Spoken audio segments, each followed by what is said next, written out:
everyone, Tokyo Disney Dad here, and today I wasn't even planning on making a video. For those of you that this is the first video that you watch, which is most likely all of you, because I've only made, this is video number 4. I started doing YouTube mainly because I wanted to share with my family back in the States. I'm here in Japan, been in Japan for 21 long years. Love it here. I have 2 grandchildren. They call me Appa, and then my family mostly calls me Appa. But you can either call me Tokyo Disney Dad or Wally, please. Okay, and so I wasn't even planning on making a video today at all. I had to work today, but my work, it allows me to travel around Japan and see a lot of things. Sometimes travel is great and I get to see interesting things. Sometimes it's just long and tiring, but that's okay. You know, no problem. But today, I ended up somewhere where I had been probably 50 times before, but I had never noticed what was around that area. And I went to a shrine today, another shrine. My very first video was about a shrine also, but this one's very different, and I want to just share it with you. Now, I'm doing this introduction video, part of the video after the actual day at the shrine.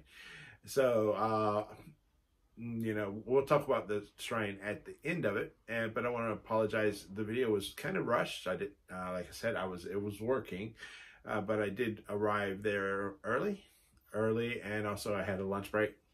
So I ran around just really quickly with my iPhone, you know, no tripod, nothing, just my iPhone videotaping around, just kind of share and show you guys.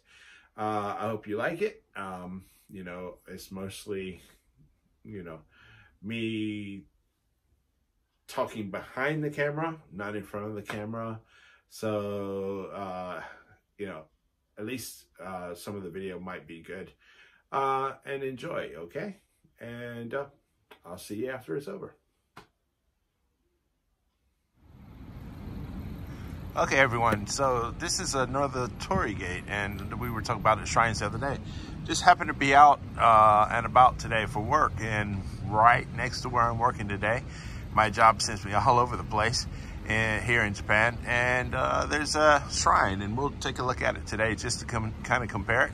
Now, I don't know the name of the shrine that's here yet. I'll find it out in a minute. I'll find it out by the end of this video anyway. But let's go take a look at it before I go to work and get started. Here we go. Just like at the shrine near my house, this one has that board where I was talking about the fortunes and the bad luck years. Let me see if my year is on there. Actually, right about there, that's my year, but it's not in the red zone, so I'm okay.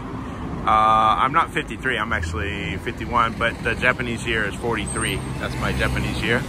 And like I said, there on the left-hand side is the males, and on the right-hand side is the females. So yeah, every shrine has that similar board to go get blessed for, get rid of the bad spirits for the year. But I think this year everybody should line up and get in line for getting rid of the bad spirits. This has been a rough year for sure. Now here at the bottom of the torii gate, there's a bunch of Japanese writing. I wish I could read that, but kanji, kanji, kanji, kanji, kanji. Yeah, I can't read it at all.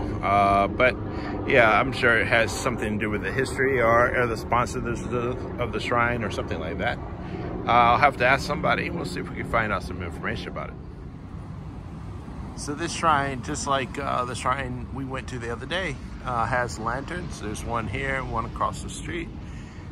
These are a little bit more elaborate and large in size than the one at my local shrine. I'm not sure if this is a local shrine, a city shrine. I'm not sure. Okay, everyone, so I got the name of the shrine. Jinja is the word for shrine in Japanese. So this is Omiya-hachimangu Shrine. It is a citywide jinja, so it's a little bit bigger than the local shrine that I went to the other day. But if you just look at it, there's 2 torii gates here, and it's just beautiful. nature in Japan, you know, is really important. So yeah, it's really a beautiful area. Let's go walking down that road and just look at it. So this is over there by the main entrance of the shrine. You walk down and we are right there. And it's just a map of the shrine, and it's a lot bigger than, it's not as big as my city shrine. My city shrine is bigger, but it is a big shrine in comparison to the local shrines. So let's take a look. So as I'm walking down here, I actually talked to one of the security guards here, and he was wanting to practice some English, which he had pretty good English. But I found out that this shrine is 1,053 years old. That's almost as old as me. But yeah, it's definitely old, and lots of history here. All right, so guys, got my mask on because I'm out in public. I have to wear them for work, and don't have my hat on, so my hair is a mess, but can't wear my hat for work. But behind me, I want you to just look, is one of the lanterns. Now, do you remember the lanterns that were at the shrine near my house? Now this one, if we pan up, I'm 6 foot tall. Now, that thing is twice, you can't really see it, but that thing's twice as tall as me. It's huge. Very ornate. I'll take some pictures of it. There it is. That thing was towering over my head a minute ago. It's, like I said, I'm 6 foot. That's at least twice as tall as I am. Really beautiful decoration on it. Let's walk around it. This is the thing about Japan. You can find shrines just sitting in the middle of nowhere. I'm actually going to put this video together with another video from tomorrow where I go into Machida, which is a city on the edge of Tokyo, and it's tall buildings everywhere, and then suddenly in the middle of it there's a shrine. But anyway, we'll look at this throughout the day when I have a lunch break and things like that. Let me get to work. Okay everyone, we're actually gonna go into the shrine in just a minute, but there's something I've never seen in my life in 21 years of living in Japan. There's a circle. It seems like it's made out of some kind of reed or grass or something like that. There's a sign. It gives instructions, and I watched a lady just a minute ago just to see that I do it right in just a minute. But she went through once and went to the left, back around, went through again, went to the right, back around, and then went through a third time and went left again and back around. Now there's the instructions. We'll walk up there towards it, and now I'm not exactly sure why, but it's really interesting. At least for me it is, to see it, because I've never seen it before. Just see, there's the instructions right there, kind of a picture, but we'll follow those and see why. Okay, well, I'm gonna cut off the camera to do it so I don't trip over the little walking ramp there. Okay, so there you go. There's the gate. It says Nagoshi no Ohiden. I can't see it because it's too far away, my bad eyes. Oh, I don't want to disturb this family, but they're doing it correctly. Just like that. They're on their second time. Third time. And you go to just like that. And it's really pretty cool. Now, just like at my local shrine that we went to the other day, and maybe you haven't watched that video, but probably not, but this has got a hand washing station. Now, it seems like because of the pandemic, they've changed it a bit. Yeah, there's no water in there right now, but this is usually where you wash your hands to clean your spirits. There's a sign over there that says Corona, and it's talking about just gonna skip it for now to be safe and keep the health for everybody. But yeah, this is where you normally would come and wash your hands before going into the shrine and cleanse your spirit. And this shrine's got a bigger entrance. It's still not as big as my city shrine, but on the sides you'll see some mice. Actually, they're rats, because this year is the year of the rat in the Chinese zodiac, and Japanese celebrate that kind of too. a little bit different. But yeah, this is the entrance before we go in to the shrine area. And it gives some instructions. As you see, there's a large rope there. One of the banners, just very similar, but some differences also, okay? And over here, it gives us some information. We'll go over there and look. It gives some history of the shrine. Actually, some, like, you can get married here, you can have your children blessed here. Unfortunately, everything's in Japanese, so even if I took it and took it with me and showed it to you, you guys wouldn't get it, understand, but that's okay. Let's go in and look. Like the other day at my local shrine, there's where you can buy your good luck charms, things like that. Now I'm sure this shrine has different ones. Each shrine has particular ones. Here's where you can get your car blessed or yourself blessed. Tell us about the cost. And then there's other things like charms back there. This is the selection. And then those arrows are for your house. We've got one of those in the house. There's some large ones there though. The large one looks like it's 5,000 yen, $50. And the smaller ones are 1,500 yen or 2,000 yen, $15, $20. Like that. And there's the charms up there that you can get. Let me see if I can. Yeah, and the cost of each charm and what they're for. Separate building over here. This is not the shrine. This is a side building.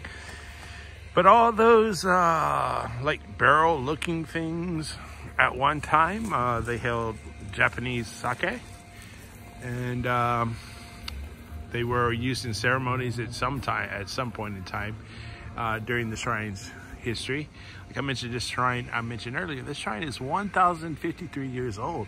It blows my mind to think that there was stuff here. Now, maybe not this building, but there was stuff here on this site, you know, 700 years before the United States was even established.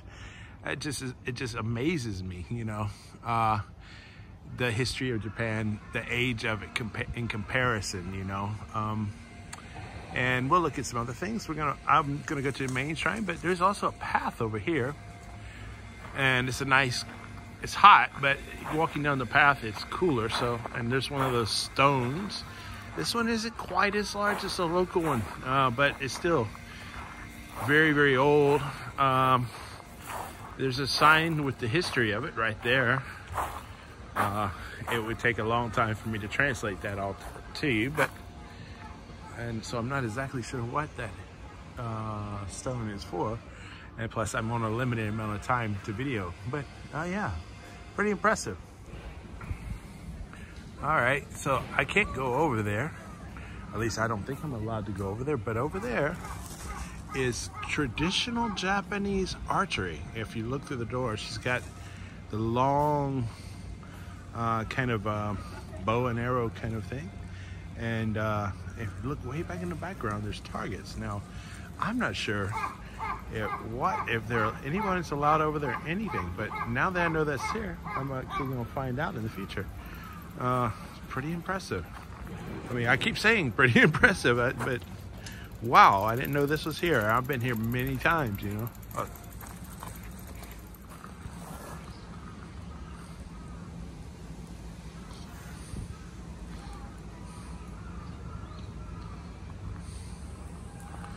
And this is kind of on the other side. I guess it's another way to go in, another entrance. It's not a torii gate, but it's like an entrance into the main part of the shrine. I need to bring my father-in-law here. He's Japanese, but he would know all the history of all this and could explain it to me. It would be a nice trip to take with him. He enjoys teaching me about Japanese culture and Japanese history all the time. So yeah, I'm gonna have to bring him out here. The sign right there, it says Chikara Ishi, which Ishi is stone, means rock. That's the kanji right. I'll see if I can get my It's at the bottom. It's right there. That says Ishi. And one of the few kanjis I can actually read all the time. But it says Chikara Ishi. And it's talking about these stones down here. Now, I don't know the history of them. But it looks, somebody has at some point in the history engraved things, chiseled things into the stones. And someone who loves to paint stones, I mean, painting and chiseling stuff is very different, but it's really interesting to see. Now, this one, that one right there, I could read the numbers 375.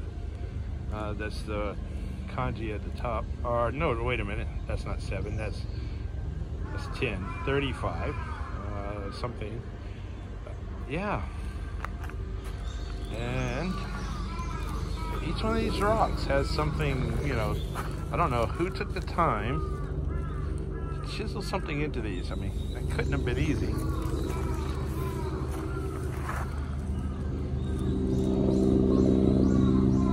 But yeah. Definitely this is going to be a day trip with my father-in-law to find out the history of this. Or I'm going to ask him, I don't know. He's so busy, he works so hard. So, yeah, I talked about the other day at my local shrine, there's like one of these smaller shrines. I'm not gonna go in there because this is not my shrine that I would go to normally. And I mean, I'm sure I'm welcome to go in there and see what's there, but yeah. And if you remember, or if you haven't watched it, let me explain. Over here, we have some fortune, like wishes, I guess, that people have made and put up here for the year. They tie them up there and hope that their wishes come true. I won't go in there, but yeah. Over here, some more wishes, I think. Yeah, if you look on the back, the wishes have been written out, or the hopes, or what they want a blessing for. And these are actually the lucky cat symbol, really popular in Japan. It brings you money. I need money. And over here are some, oh, I really like these. These are so cool. Again, this is more of a city shrine. And if the kanji right there is 7, 5, and 3. That's when children come to the shrine to be blessed. 7 years old, 5 years old, 3 years old. As you can see, some of the blessings are written by kids. There you go. And then there's the temple guardians. These guardians are, again, lions. You see other guardians around, but guardians, I think, are the most popular. I mean, lions are the most popular. And yeah, these are much bigger than my local shrine, but not as big as my city shrine. But I think, to be honest, these are a lot older than my city shrine. My city shrine is more modern. And let's keep going. Now, these are special.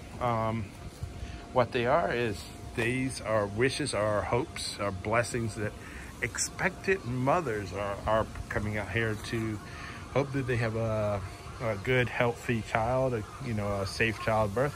And there's a lot of them out here. There's like 3 or 4 rows of them there. And people come out here, they get a blessing to have a healthy childbirth, a safe childbirth, a healthy child. And yeah, that symbol right there, you'll see around Japan for expectant mothers. And this is the front of the shrine. This is the main part of the shrine where people will go in and get blessed. It's pretty big. I can't get it in the picture without panning up. Unless I stand back. They do have a tent up here. I think that's having to do with the pandemic situation. Usually they would allow people to go up to the stairs and ring a bell hanging down. If you haven't watched my very, very first, this is video number 4 on YouTube, but my very, very first video was about another Japanese shrine, and you can go back and watch it. I'll try to put a link in the description. I'm still learning how to do that. But yeah, that is the outside of this particular shrine, and you can kind of see inside. Really beautiful inside. Japanese architecture is very interesting. And there are the Omikuji boxes. These tell your fortune for the year. This one's a little bit different. It looks like it's specifically for children. But you pay 300 yen or 100 yen or 200 yen, and you get a fortune for the year, and it tells about your health, things like that. And over here, just like at my shrine, except these are a little bit fancier. These are the fortunes that you got in that Omikuji box just a minute ago. And once you get your fortune, you read it, and then you bring it over here and you hang it up. And that ensures either good luck, it ensures a healthy year. If it's bad luck, you hang it up here because you want it to stay here. If it's good luck, you want to hang it here to make sure that that's what happens. Okay. Show you these. This is something that you will not see at a local shrine.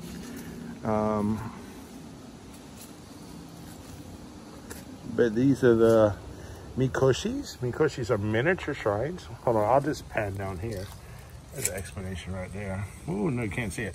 Mikoshi is a miniature shrine. People carry these for festivals.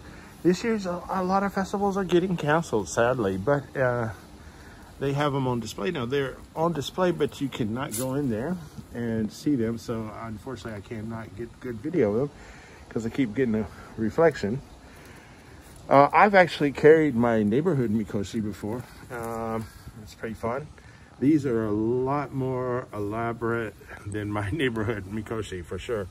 I'm sure that's gold plating, gold leaf at least.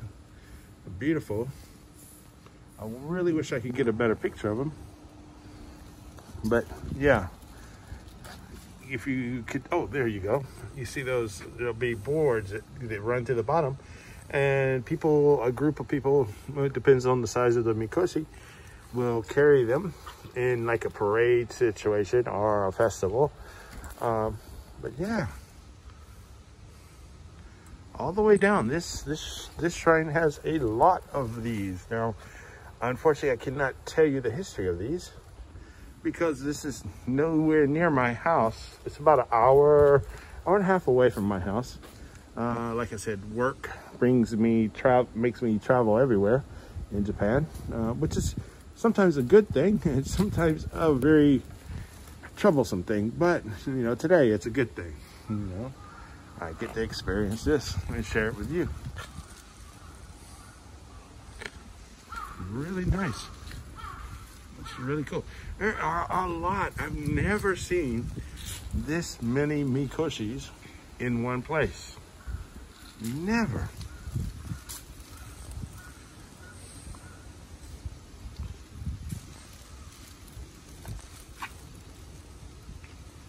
Yeah, these doors are all locked up. I'm pretty sure for good reason. Oh, and if you look right there, there's some big, large Taiko drums. My wife's uncle actually runs a Taiko drum group, so I've actually been able to get up close to those things before, and it's really a lot of fun, especially being a music person, a music teacher person, which is not my job now. But I won't share my job with you now, but I miss teaching music for sure.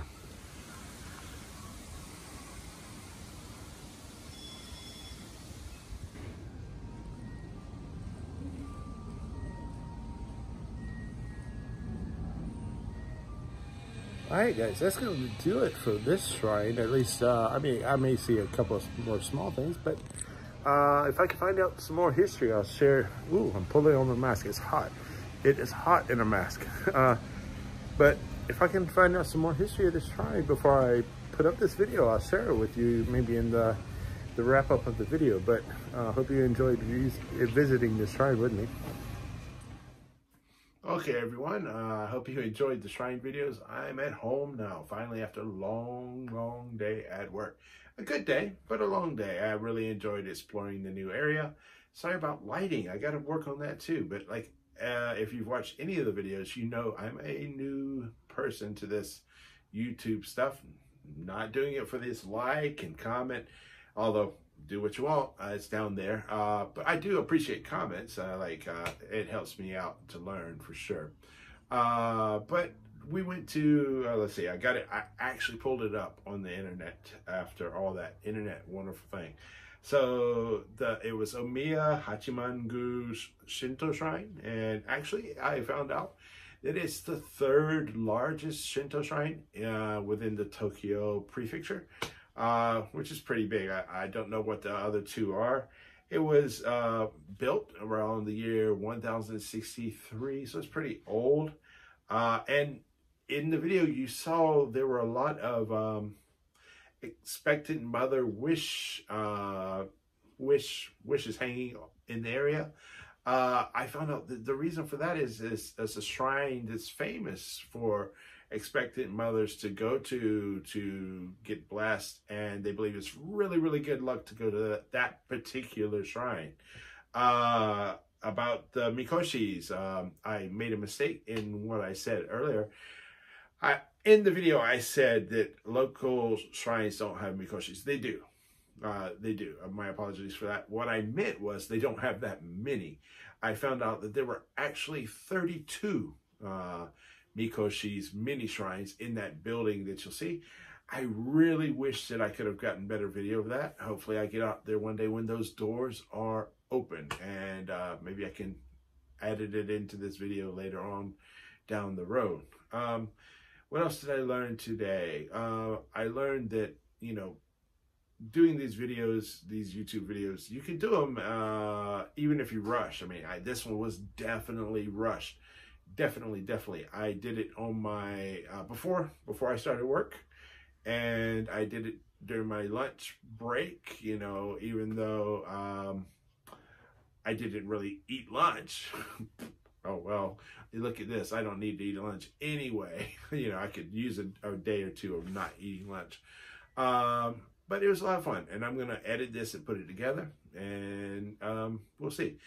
Now, just to review, if you don't know why I'm doing these videos, Tokyo Disney Dad, to tell you, my goal is to actually get out to the parks and show you the parks and share the history and my knowledge of the parks. So my knowledge is different from maybe some other Tokyo Disney vloggers who do excellent vlogs. They're professional at it. I'm not in it to become some YouTuber professional.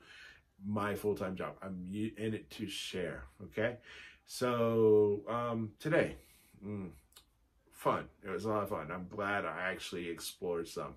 Don't get to do that very often, you know. So, you know, I hope you enjoyed this video. I'll see what I can do. Oh, one more thing. In the video, I said I was going to connect this shrine to another shrine, which I'm going to Thursday. This video ended up being, there's so much on it, you know, from this shrine. Surprised me. So I'm only going to connect this video with this shrine. Towards the end of the video, you'll also see a kimono. I don't talk about it because it's inside the information building. I did not go in the information building. I took that from the entrance. That is a traditional wedding kimono for females. If you look at it closely, maybe zoom it in or whatever you can do in your, whatever you're watching this on, you'll maybe get an idea of the beauty of Japanese kimonos. That's another video altogether. Expensive, amazing things. I could tell you stories about the ones I've had to get for my daughters. Anyway, let's end this up with something I always like to say. Be kind, be positive, be you. See you.